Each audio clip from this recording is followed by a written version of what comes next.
하나님이 세상을 창조하시고 하나님이 세상을 다스린다고 성경은 그렇게 기록해 놓고 있습니다. 그런데 우리의 현실은 어떤가를 보면 도무지 하나님이 계시지 않는 것처럼 느껴지는 그런 상황을 볼 때가 있습니다. 악한 자들이 잘 되고 의로운 자가 고통을 당하는 이런 현실을 볼 때가 있는데, 이런 것은 하나님이 살아계시지 않기 때문이 아닙니다. 하나님이 능력이 없기 때문도 아니고 하나님의 통치 방식을 우리가 모르기 때문에 그렇습니다. 하나님이 주권적으로 행사한다고 할 때 우리는 하나님 마음대로 하는 것처럼 그렇게 생각할 수 있는데, 하나님이 세상을 창조했지만 마음대로 하지는 않습니다. 또 우리가 하나님 앞에 기도하면 하나님이 마음대로 우리의 기도를 다 들어주실 것처럼 생각하는데, 그것도 잘못된 생각입니다. 요즘 이제 정권이 바뀌었잖아요. 대통령이 되면 마음대로 다 할 수 있겠습니까? 없겠습니까? 자기 마음대로 다 못합니다. 법이 정한 그 권한 안에서만 하는 거지, 그 법을 초월해서는 대통령이라 할지라도 자기 마음대로 못하는 것입니다. 만약에 대통령 친척이 있다 하면, 아이고 우리 아는 사람이 대통령이 되었으니까 내가 부탁하면 다 들어주겠지. 그것도 안 됩니다. 해줄 수 있는 것이 있고 해줄 수 없는 것이 있다 하는 것을 알아야 됩니다. 오늘 21장 1절에 보면 왕의 마음이 여호와의 손에 있음이 마치 봇물과 같아서 그가 임의로 인도하시느니라. 왕이 권한을 가지고 있는데 왕의 마음대로 할 수 있는 게 아니고 누구의 제안을 받는다는 겁니까? 하나님의 제안을 받는다는 거잖아요. 이 봇물이라는 것은 옛날 이렇게 논에 물을 댈 때 이렇게 또랑을 내면 굽어가듯이 물이 자기 마음대로 흘러가는 것 같아도 이 또랑을 내놓은 대로 흘러가는 것과 마찬가지입니다. 왕이라고 해서 자기 마음대로 다 하는 것이 아니라는 것을 말씀하고 있습니다. 그러면 하나님의 마음대로 다 할 것 같으면 왜 세상의 악한 왕들이 이렇게 지금 악을 행하고 있겠습니까? 하나님도 하나님의 마음대로 다 하는 것은 아니라는 것입니다. 하나님이 창조를 하셨지만 하나님이 인간에게 권한을 맡길 때는 인간에게 자유를 주셨습니다. 자유. 그 자유를 하나님은 침해하지 않습니다. 그것을 벗어날 때 하나님이 통제하고 간섭하지 일일이 다 로봇처럼 조정하지는 않는다는 것을 말씀하는 것입니다. 누가복음 9장에 보면은 예수님이 사마리아 지역을 이제 가는데 사마리아 지역에 있는 사람들이 예수님이 가는 것을 금지했습니다. 그때 제자들이 뭐라고 하냐면은 9장 54절 제자 야고보와 요한이 이를 보고 이르되 주여 우리가 불을 멸하여 하늘로부터 내려 저들을 멸하라 하기를 원하시나이까. 예수님이 가는 길을 막으니까 예수님의 제자들이 주님 하나님께 기도해가 저들에게 불을 내려서 멸할까요? 이렇게 물어보는 것입니다. 그럼 예수님 뭐라고 해야 되겠습니까? 그래 그 생각 잘했다 이렇게 해야 될 거 아닙니까? 그런데 예수께서 돌아보시며 꾸짖으시되 되었습니다. 그런 쓸데없는 소리 하지 말라는 거잖아요. 왜 제자들은 이런 생각을 했겠습니까? 구약 시대에 엘리야가 기도하면 하늘에서 불이 내려와 가지고 엘리야를 찾는 그 군사 50명들을 살라버렸거든요. 그러니까 아하, 우리 하나님은 우리가 기도만 하면, 아니 기도하지 않아도 하나님이 세상을 다스리니까 악한 자들을 멸하는구나, 이런 생각을 가지고 있었던 것입니다.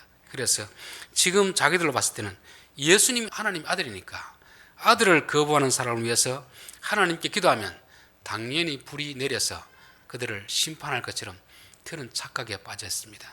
그런데 예수님은 꾸짖으신 것이죠. 하나님이 그렇게 권력을 사용하지 않는다 는 거잖아요. 여러분, 우리가 기도한다고 하나님 우리의 기도를 다 들어주겠습니까? 그럴 것 같으면 하나님은 우리의 종이 되어버리잖아요. 우리가 기도해도 하나님이 들어주실 것이 있는 게 있고 못 들어줄 것이 있습니다. 사람들에게 자유를 주신 것은 하나님도 어떻게 할 수 없는 것입니다. 하나님 스스로 자기 자신이 통제를 받는 거죠. 아담에게 선악과를 먹을 자유와 먹지 않는 자유를 주셨습니다. 그 먹고 안 먹고 누구에게 달려 있습니까? 아담에게 달려 있는 것입니다. 그렇기 때문에 책임은 아담에 있는 것이죠. 그래서 우리가 기도한다고 해서 하나님 우리 기도를 다 들어주는 것은 아니고, 이해관계가 엇갈릴 때는 예를 들면 이제 축구를 한다고 했을 때 미국하고 우리나라 축구하면은 미국에서 하나님께 기도하고 우리나라로 기도하고 다 이기게 해달라고 하면은 하나님이 두 사람의 기도를 다 들어줄 수 있을까요? 없을까요? 들어줄 수 없는 거잖아요. 하나님이 능력이 부족해서가 아니고 세상 일이라는 것이 사람 뜻대로 하나님 뜻대로 다 안 된다는 것을 우리에게 말씀하고 있습니다. 그래서 혹시라도 나를 힘들게 하는 사람, 그 사람을 하나님 앞에 기도하면서 하나님 저 사람 손 좀 봐주십시오. 그렇게 한다고 해서 하나님 우리의 기도를 들으시고 다 째깍째깍 벌하는 분은 아니라는 것입니다. 만약 그럴 같으면 엘리야가 이세벨이 엘리야를 죽여버리려고 했을 때 엘리야는 기도했습니까? 안 했습니까? 기도 안 했습니다. 그냥 자기가 도망가잖아요. 앞에서 자기가 기도할 때 불이 내렸던 것처럼 여기서도 지금 기도하면 하나님이 이세벨을 불로 심판할 것을 믿었다면 기도했을 텐데 그렇게 하지 않는 이유는 하나님은 사람의 종이 아니기 때문에 그렇습니다. 하나님은 세상을 다스리지만 즉각적으로 인간의 자유를 침범하기까지 그렇게 다스리지 않는다는 것을 말씀하고 있습니다. 그래서 하나님의 주권에도 하나님 맡기신 인간의 자유 영역은 침범하지 않고 다스리는 것입니다. 또 사람에게 자유를 주더라도 사람이 내게 자유가 있다고 내 마음대로 다 할 수 있을까요? 없을까요? 자유가 있다고 해서 내 마음대로 다 하질 못합니다. 내 자유를 가지고 다른 사람의 자유를 침범한다든지 공동체의 자유를 깬다든지 이렇게 할 때는 그때는 어떻게 합니까? 하나님이 관여하는 거죠. 그래서 그 자유를 박탈해버리는 것을 말씀하고 있습니다. 그래서 오늘 21장 1절은 하나님의 손에 있다는 것은 왕이 권한이 있어도 자기 마음대로 못한다는 것입니다. 그렇다고 하나님이 또 왕을 마음대로 이렇게 하지는 않습니다. 하나님이 정하신, 하나님이 그에게 주신 허락하신 권한을 제대로 감당 못할 때 간섭하는 거지, 그렇지 않으면 모든 책임이 하나님께 있게 되는 것입니다. 우리가 북한 정권이 무너지기 위해서 얼마나 기도합니까? 하나님 왜 안 들어주겠습니까? 하나님 또 정해둔 기간이 있거든요. 기간. 그 기간을 참다가 안 될 때는 간섭하는 것이지 우리가 기도한다고 즉각적으로 이렇게 응답하지는 않는다는 것을 말씀합니다. 자, 2절 사람의 행위가 자기 보기에는 모두 정직하여도 여호와는 마음을 감찰하시느니라. 이게 타락한 인간의 마음입니다. 사람들은 자기 보기에는 다 자기는 옳게 느껴집니다. 다른 사람은 어떻게 합니까? 자기 기준을 봐가지고 다른 사람은 다 틀렸다고 하잖아요. 어느 분과 만나서 이제 이야기를 하다 보니까 이분은 뭐 처음부터 끝까지 이 사람 잘못됐고 저 사람 잘못됐다고 계속 그러는 겁니다. 처음에는 이제 어떤 사람을 이렇게 비난하길래 내가 모르는 그런 면이 있는가 싶었는데 이야기가 계속 진행되는 데 보니까 그 사람만 잘못한 게 아니고 이 사람도 잘못하고 이 사람도 잘못하고 교인들 자기 외에는 다 틀렸다는 것입니다. 그래서 이분하고 내가 계속 대화를 해서는 유익이 없겠다 싶고 제가 그만하십시다 하고 끝내고 나왔습니다. 이 사람은 누구나 자기 기준으로 보면 다 자기가 옳거든요. 그래서 외전에 부엌에 가서 며느리 말을 들으면 며느리가 옳고 시어머니가 잘못됐고, 방에 가서 시어머니 말을 들으면 며느리가 나쁘고 시어머니가 옳다는 말이잖아요. 교회 분쟁이 되는 교회도 가서 들어보면 똑같습니다. 교회 분쟁은 주로 이제 목회자와 장로님 간의 분쟁이 많이 있거든요. 근데 그 교회 아니면 다른 그 노회 장로님들에게 들으면 목사가 잘못했습니다. 그 노회 목사님이 들으면 장로님이 잘못했습니다. 이게 왜 그러냐면 타락한 인간의 마음은 항상 자기 기준에 자기는 옳다, 이 자기 잣대를 가지고 세상을 보기 때문에 이게 대화가 되지 않는 것입니다. 그래서 우리는 비록 타락했을지라도 내 기준도 중요하지만 상대편의 기준도 봐야 되고 공동체의 기준도 봐야 되고 일반적인 상식을 가지고 생각해야 되는데 이 사람이 편협하고 자기 기준에 빠져버리면 자기만 옳고 다른 사람은 다 틀렸다고 그렇게 보게 되는 것입니다. 근데 하나님은 겉으로 드러나는 행동보다 뭘 봅니까? 그 사람의 동기를 보는 거예요. 동기. 행동보다도 동기가 어떤가, 불순한 동기를 했는가, 의로운 동기를 했는가, 그것을 말씀하고 있는 것입니다. 가인이 제사를 드렸습니다. 아나니아와 삽비라가 헌금을 했습니다. 나답과 아비후가 제사를 드렸습니다. 그런데 하나님이 심판하잖아요. 왜 그렇게 했습니까? 겉으로 드러나는 행동은 옳게 보여도 속마음은 그렇지 않다는 것입니다. 그래서 하나님은 그 사람의 마음 중심을 보시는 것이고 내가 마음 중심에 어떤 동기를 가지고 있는가, 그것을 가지고 본다는 것입니다. 그래서 저는 우리들이 사람들이 나에게 뭐라고 하는가, 내가 나를 어떻게 생각하는가, 이게 중요하지 않습니다. 하나님이 우리를 어떻게 보고 계실까, 하나님이 나의 행동을 어떻게 판단하실까, 그것을 늘 생각해야, 그래야 우리가 나중에 하나님 앞에 설 때 우리가 후회하지 않게 되는 것입니다. 사람들이 아무리 옳다고 해도, 내 스스로 내가 옳다고 해도 하나님이 너는 잘못했다고 하면 잘못된 것입니다. 남들은 우리를 비난하더라도, 내가 스스로 내 자신을 정죄하더라도 하나님이 괜찮다 하면 괜찮은 것입니다. 그래서 항상 기준은 하나님의 기준을 가지고 살아야 되는 것을 말씀하고 있습니다. 자, 3절 보면 공의와 정의를 행하는 것은 제사 드리는 것보다 여호와께서 기쁘게 여기시느니라. 자, 하나님의 기준이 무엇을 보는가를 말씀하고 있잖아요. 우리는 일반적으로 특별히 이제 보수적인 교회에서는 예배를 잘 드려야 된다, 11조를 해야 된다, 교사를 해야 된다, 충성을 해야 된다, 뭐 이런 종교적인 행동을 가지고 그 사람의 믿음을 평가하는 경우가 많이 있습니다. 물론 그것도 중요합니다. 그게 안 된 상태에서는 다른 게 될 수가 없잖아요. 그런데 그것만 해서는 안 된다는 거잖아요. 예배를 잘 드려야 되지만 진짜 예배는 예배당을 벗어나서 예배가 진짜 예배다 하는 것을 말씀하고 있습니다. 이 공의와 정의를 행한다는 것은 하나님 나라의 구약에서 말하는 두 개의 기둥입니다. 기둥. 제닷가와 미시파트. 강자가 약자를 불쌍히 여기는 마음. 재판할 때 사람을 차별하지 않는 마음. 요 두 가지 마음. 요 두 가지 마음이 바깥에서 예배가 되는 것입니다. 그래서 우리가 교회 안에서 예배를 드린다는 것은 무슨 뜻이겠습니까? 하나님이 우리의 왕이십니다. 내 기준을 가지고 살지 않고 하나님의 기준을 가지고 살겠습니다. 이 마음을, 이 말씀을 듣고 결단하고 어디로 나가는 겁니까? 이제 집으로 가서 그 말씀을 따라 살아가는 것입니다. 직장으로 가서 그 말씀을 따라 살아가는 것입니다. 그런데 공의와 정의는 없고 예배만 있으면 이 말로만 듣고 행동이 없는 그런 것을 말씀합니다. 자, 교회 안에서 공의와 정의가 어떤가? 우리 야고보서를 한번 찾아보십시다.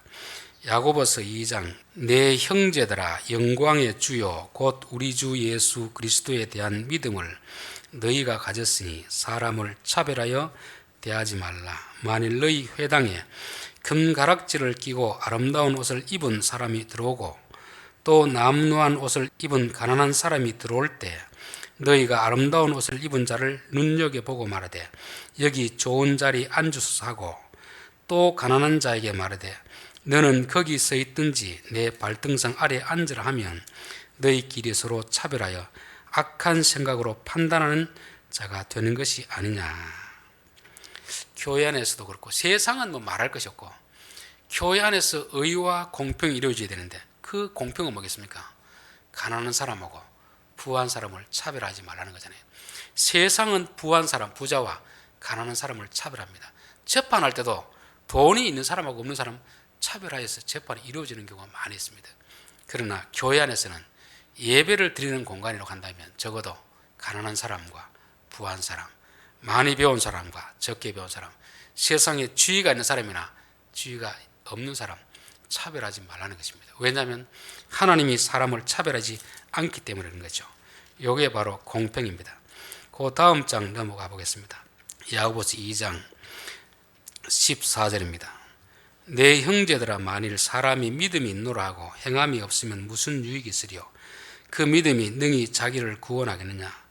만일 형제나 자매가 헐벗고 일용할 양식이 없는데 너희 중에 누구든지 그에게 이르되 평안히 가라, 덥게 하라, 배부르게 하라 하며 그 몸에 쓸 것을 주지 아니하면 무슨 유익이 있으리요? 이와 같이 행함이 없는 믿음은 그 자체가 죽은 것이니라.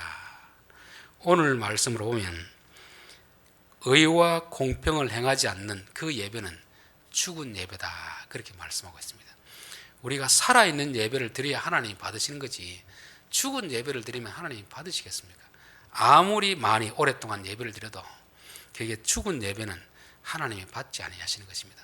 살아있는 예배를 드려야 되는데 살아있는 예배라는 것은 바로 우리가 말씀을 듣고 그 말씀을 교회 안에서도 실천하고 가정에서도 실천하고 직장에서 실천하고 우리가 세상에 나가서도 그 말씀대로 약한 자들을 보면 불쌍한 마음이 들고 도와줄 마음이 들고 도와주고 또 사람을 대할 때도 부한 사람, 가난한 사람 차별하지 않고 하나님의 마음을 가지고 그대로 동일하게 대하는 요 의와 공평의 삶을 살아갈 때 그 예배는 하나님이 받으시는 예배가 된다는 것을 말씀하고 있습니다.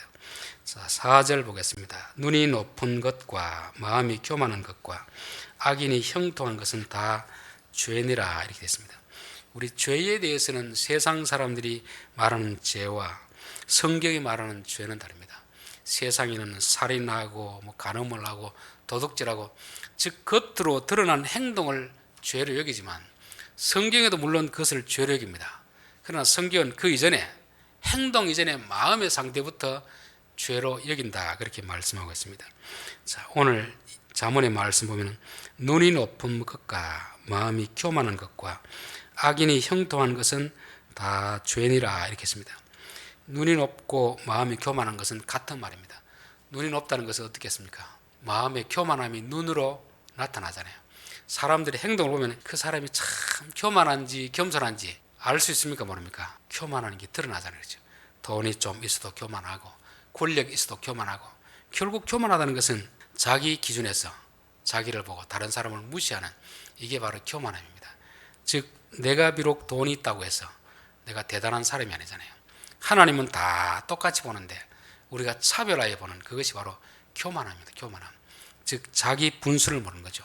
내가 권력이 있다고 해서 내 마음대로 할 수 있는 것도 아니고, 돈이 있다고 해서 내 마음대로 할 수 있는 게 아니고, 돈이 없는 사람을 무시해도 안 되는데, 우리는 내가 뭔가 남들보다 좀 많이 가지면 자기가 마치 신이 된 것처럼 그런 착각에 빠지는 것입니다.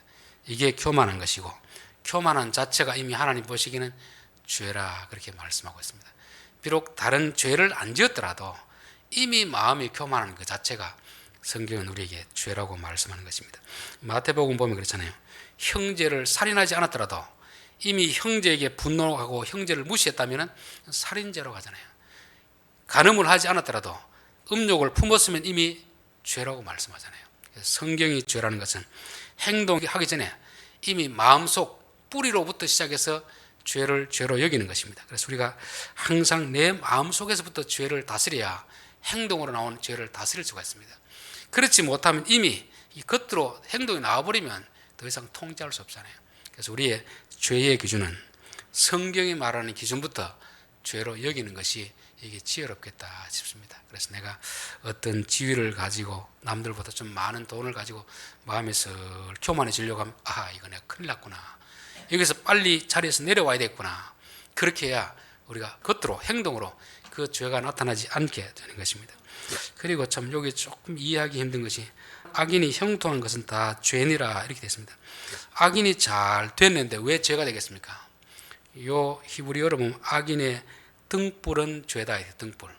보통 등불을 번역하기를 번영, 형통을 이렇게 했습니다. 등불이라는 것은 뭐가 등불이겠습니까? 어두운 가운데 빛을 비추잖아요. 그렇죠? 그래서 바다에도 그 등불을 보고 사람들이 배가 들어오잖아요. 그럼 세상 사람들이 어떤 성공한 사람을 보고, 야, 나도 저렇게 살아야 되겠다, 그것을 모델로 삼아가지고 그렇게 살아가는 것입니다. 근데 이 사람이 정직하게 성공했으면 관계가 없는데, 악한 방식으로 해가지고 성공을 했으면 사람들이 똑같이 그걸 따라가기 때문에 그게 죄가 되는 것입니다. 성경에서는 내가 직접 죄를 지어도 죄가 되지만 다른 사람을 죄짓게 하는 것도 죄가 된다는 것입니다. 그래서 악을 행했으면 성공하면 안 됩니다. 악을 행했으면 오히려 실패해야 그게 잘 되는 것인데, 악한 일을 행하면서도 성공했다, 세상적으로 보기에는 성공했다고 볼지 몰라도 하나님 보시기에는 그게 죄가 되는 것입니다. 왜냐하면 사람들이 저래도 되는구나, 저렇게 해도 성공하는구나, 거짓말해도 돈을 버는구나, 악을 행해도 되는구나, 이렇게 잘못된 표대를 보여주는 거기 때문에 그 자체가 바로 죄가 된다, 그렇게 말씀하고 있습니다. 마태복음 16장 6절에 보면 누구든지 나를 믿는 이 작은 자 중 하나를 실족하게 하면 차라리 연자매 돌을 그 목에 달려서 깊은 바다에 빠뜨려 지는 것이 나으니라. 내가 잘못하는 것도 죄이지만 나 때문에 다른 사람이 죄를 지은 것도 성경은 죄라고 말씀하고 있습니다. 그래서 혹시 우리가 잘못된 방식으로 어떤 일을 할 때 성공하면은 회개해야 됩니까? 안 해야 됩니까? 회개해야 됩니다. 주여, 이렇게 하면 실패한다는 걸 보여줘야 되는데 이렇게 하고도 성공하는 걸 보여준다는 것은 하나님 앞에 큰 죄를 지은 것이니까 하나님 빨리 이 성공을 거두어 가십시오, 이렇게 기도하는 것이 성경적인 것입니다.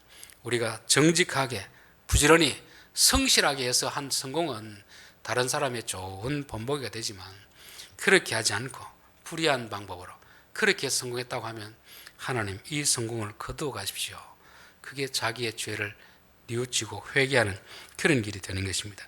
5절 부지런한 자의 경영은 풍부함이 이를 것이나 조급한 자는 궁핍함에 이를 따름이니라. 요 부지런하다는 것과 조급하다는 것은 다른 의미잖아요. 부지런하면 뭐겠습니까? 매일매일 성실하게 자기에게 주어진 일을 열심히 하는 것을 부지런함이라 하는 것입니다. 이런 사람은 풍부해져야 됩니다. 잘 살게 되어야 됩니다. 이게 하나님이 정하신 법칙이거든요. 조급한 자는 궁핍이 따를 따름이니라. 궁핍. 그러니까 조급하다는 것은 남들이 일할 때 안 하고 있다가 때가 되는데 갑자기 어떻게 됩니까? 갑자기 뭔가 하려고 했는데 그렇게 하면은 정상적으로 일한 사람과 같아져야 됩니까? 더 가난해져야 됩니까?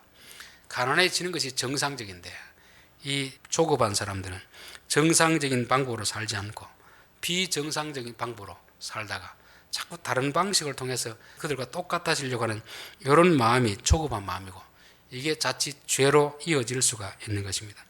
여러분, 공부에도 정도만 있을 뿐이지 뭐 가외, 속성 그런 건 사실 있을 수가 없는 것입니다. 그렇잖아요. 어떤 일을 하는 것도 농사를 봄에 씨를 뿌리고 여름에 거름을 주고 이렇게 해서 가을에 열매를 내는데, 이것 없이 그냥 봄 씨도 안 뿌리고 가을에 아무것도 안 하다가 거둔다는 건 이건 하나님의 방식이 아니잖아요.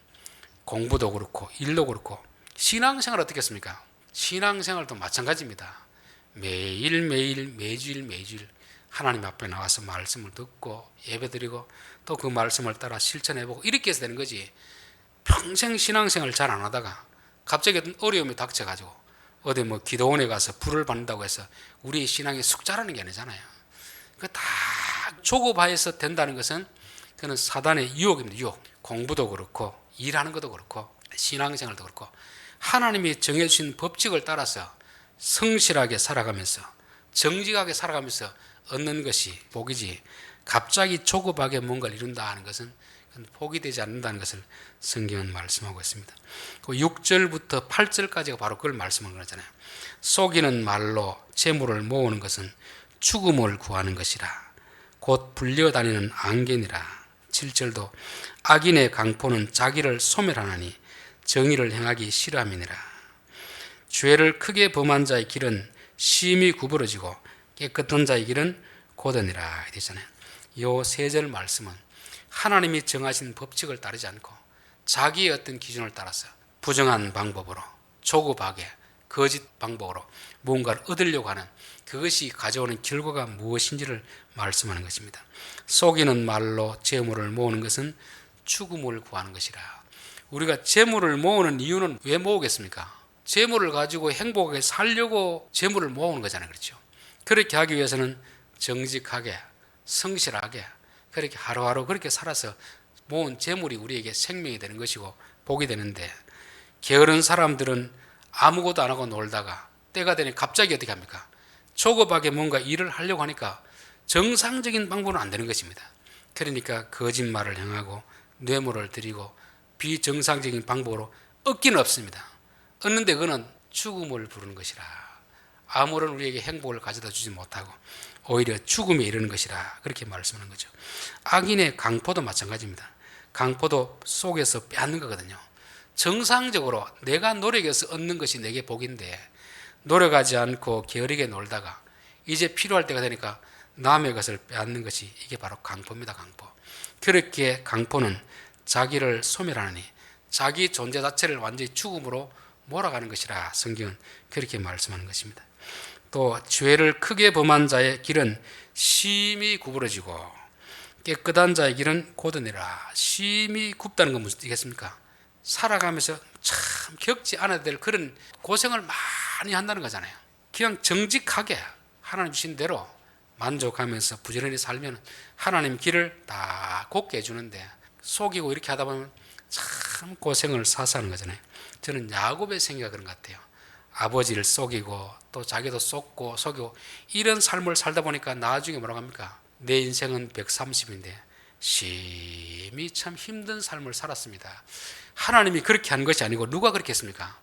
자기가 그 길을 갔잖아요. 자기가. 하나님이 그 길을 가라고 하지 않았습니다. 하나님의 말씀을 따라 살았더라면 곧은 길을 갈 수 있을 텐데 하나님의 방식을 취하지 않고 자기 방식, 거짓된 방식을 하다 보니까 다 얻은 것 같은데 하나도 남겨진 것이 없는 그런 것을 말씀하고 있습니다. 자, 오늘 하나님의 주권과 사람의 자유에 대해서 하나님의 기준과 사람의 기준에 대해서 여러 가지 측면에서 살펴보았습니다. 왕이라고 해서 자기 마음대로 다 할 수 있는 것이 아니다. 권력은 어디서부터 내려온다고 했습니까? 하늘로부터 내려오는 거잖아요. 즉 권력을 맡긴 것은 하나님의 뜻대로 행하라고 그렇게 권력을 맡겼습니다. 세상 지도자도 마찬가지 아닙니까? 내가 지도자가 되었다고 마음대로 해도 되는 것은 아니거든요. 백성들이 맡긴 권한, 목격이 있고 그 권한을 행사하는 법이 있습니다. 법. 그 테두리에 내서 잘하면 하나님이 그 자리를 계속 유지시켜 주지만 내가 어떤 지도자가 되었다고 해서 자기 마음대로 그렇게 하면 결국 하나님은 그 자리를 끌어내리는 것입니다. 또 그렇다고 하나님이 사람에게 준 자유까지 빼앗는 거 아닙니다. 적어도 어느 정도의 자유는 인정해주고 그 다음에 그 고난을 넘어섰을 때 하나님이 간섭하는 거잖아요. 하나님도 우리의 삶에도 마찬가지입니다. 우리가 잘못한다고 해서 즉각적으로 다 말하고 이러지는 않습니다. 우리를 로봇처럼 조정하는 것도 아닙니다. 우리에게 자유를 주시고 직분을 주셨을 때는 하나님이 하나님 뜻대로 잘 사용하기를 기다리는 것입니다. 그러다가 잘못되면 계속 경고하시고 결국 하나님이 정하신 선을 넘어버리면 그때는 간섭하는 것입니다. 간섭. 그래서 하나님의 주권적으로 행하신다고 해서 모든 것을 하나님 뜻대로 그렇게 하지는 않습니다. 그러나 최종적으로는 누구 뜻이 이루어지겠습니까? 하나님의 뜻이 이루어지는 거죠. 마지막에는 하나님의 뜻이 이루어지게 되어 있는 것입니다. 사람들의 기준과 하나님의 기준은 다르다겠습니다. 사람은 자기 기준에는 어떻습니까? 다 옳게 보여집니다. 내가 보기엔 내 행동이 다 옳습니다. 다른 사람이 볼 때는 틀릴 수도 있겠죠. 또 하나님이 보시기엔 더 틀릴 수도 있습니다. 그러니까 내 기준하고 다른 사람의 기준이 다르고 세상 기준하고 하나님의 기준은 다르다는 것입니다. 그럼 결국 우리는 누구의 기준을 따라 살아야 되겠습니까? 최종적인 재판관이 하나님이기 때문에 하나님의 기준을 따라 살아가는 사람이 지혜로운 사람이라 하는 것입니다. 사람들은 겉으로 드러나는 행동을 보지만 하나님은 그 중심을 보시는 분입니다. 세상은 이건 죄라고 여기지 않는데 성경은 죄로 여깁니다. 마음이 교만하는 것은 죄니라. 악인이 형통한 것도 죄니라 하는 것입니다. 마음이 교만하는 것은 사람이 자기 분수를 모르고 설치는 거 아닙니까? 하나님 우리 같은 걸 맡길 때 겸손하게 그 직분을 잘 감당해야지 마치 내가 주인인 것처럼 그렇게 행사하면 하나님은 참고 계시다 어떻게 합니까? 반드시 징계를 가하시는 분입니다. 그래서 우리는 항상 교만하지 않도록 주여 내가 겸손한 자가 되게 하옵소서. 또 악인의 형통은 죄니라. 탕자가 집을 나갔으면 이게 망해야 정상입니다. 잘 되면 안 되거든요. 근데 세상은 어떻습니까? 악인의 형통한 모습을 볼 때가 있습니다. 그거를 부러워할 필요가 있습니까? 없습니까? 그거는 죄를 쌓아가는 것이기 때문에 부러워할 필요가 없습니다.